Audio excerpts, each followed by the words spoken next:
वर्षापासून काही महिला देवाच्या पूजेत लागलेल्या आहेत. त्या देवाने कधी त्याचा कोणताही कल्याण करण्यासाठी एकही मार्ग दाखवला नाही.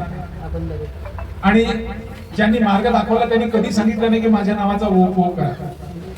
त्यांनी ते सांगितलं की तुमच्यासारखे जे निरुपयोगी असतील, तुमच्यासारखे जे दूर राहिलेले असतील, तुम्ही शिकला, तुम्ही समजदार, तुमच्याकडे 2 पैसा आला, तुम्ही पुढे आला, त्यांना सुद्धा तुमच्यासारखं त्यांना पुढे आणण्याचं काम करा.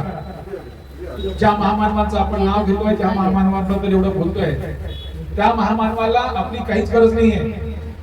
पावलोपावली पदोपदी आपल्याला त्यांची गरज आहे. कारण बाबासाहेब बाबासाहेबचं नाव आपण घेतो ते विश्वरत्न झाले. भारताने भारतरत्न ही पदवी त्यांना दिलीच आहे. भारताचा तो सुपुत्र आहे, भारताचा रत्न आहे. या रत्नाला सर्वांनाच स्वीकारणे, या रत्नाला कोणालाही नकारता येत नाही. जातपात धर्मभेद नाही.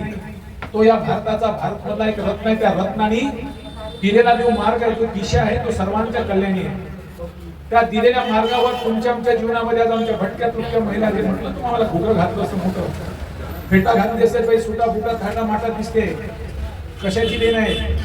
या त्या महामानवाचं त्याग आहे, त्या त्यागातून आपल्याला हे मिळालेलं आहे. सहज आपल्याला कोणत्याही गोष्टी मिळत नाही. कारण भारतातली समाज व्यवस्था ही माणसाला माणूस मानत नाहीये.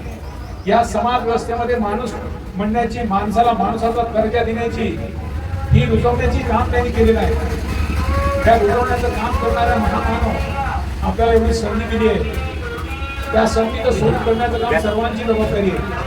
व्यक्तिगत कोणाची जबाबदारी नाही, परंतु व्यक्तिगत जबाबदारी घ्यायची आहे. हे काम मला पण करायचं आहे.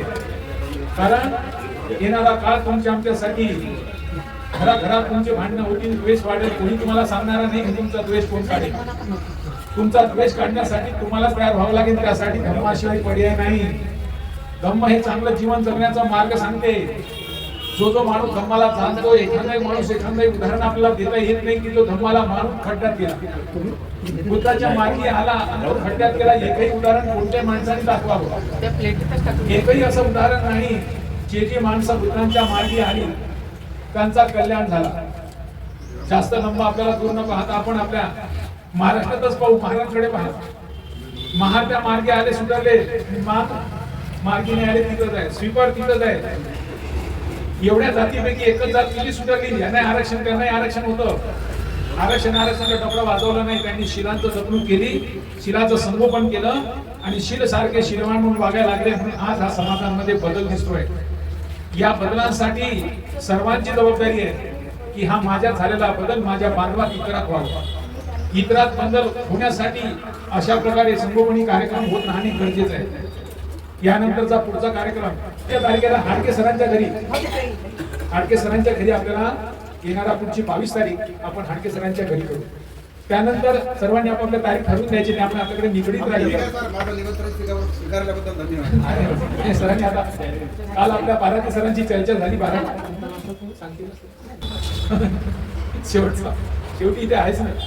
अत्यंत चांगली गोष्ट आहे. एवढे लोक आपल्या घरी येणे, त्यांची पाऊलं पडणे, आपल्याकडचा धर्मदान, भोजनदान त्यांच्या पोटात जाणे अत्यंत सुमंगल काम. भोजनदानाला बुद्धांमध्ये खूप महत्व आहे. आणि भोजनदानाची व्याख्या बुद्धांनी काय केली, कशी आहे? स्वतः हाताने केलेलं. आमची बाई रात्रीच्या कळून ठेवलं, रात्री सर्व आणून ठेवलं आणि हे फुलं हार कालच आणून ठेवले. म्हणजे रात्रीला आणून सर्व वेळेवर हे होऊ नये कोण्या प्रकारे. म्हणजे जेव्हा तुम्ही येतात, जात राहता, पाहत राहता, तेव्हा हे सर्व आमच्या बाईने सजवलं. म्हणजे स्वतः आमच्या म्हणण्यामध्ये ऍक्च्युली देवाच्याकडे नाराज पाणी देव खूप डोक्यात भरलाय.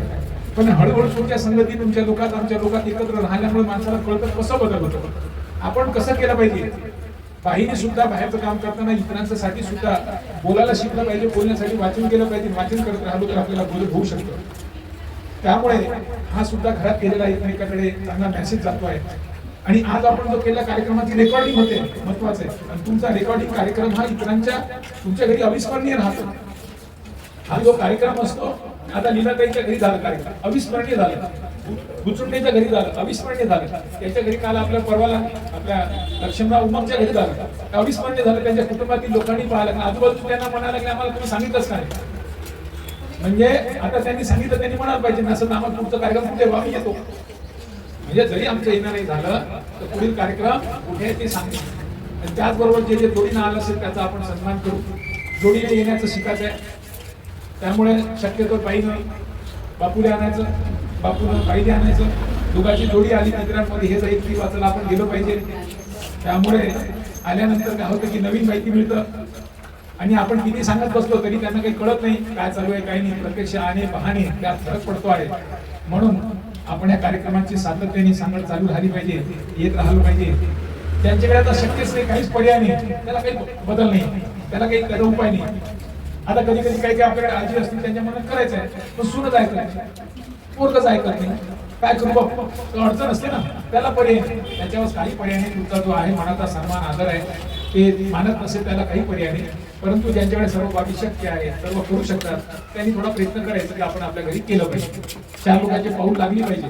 हे सर्व आपण कोणाच्या नात्यात गोत्यात नाही.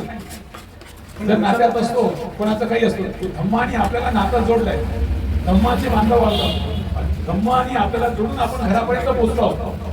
तर एखादा आपल्याकडे पैत्रान पाठ असतं तर आपले नातं झाले असते.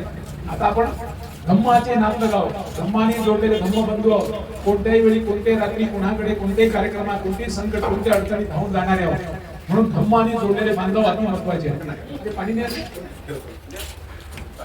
सर, घरचे लोक जे नाही म्हणतात त्यांना समजावणं आपल्यावरती असते ना.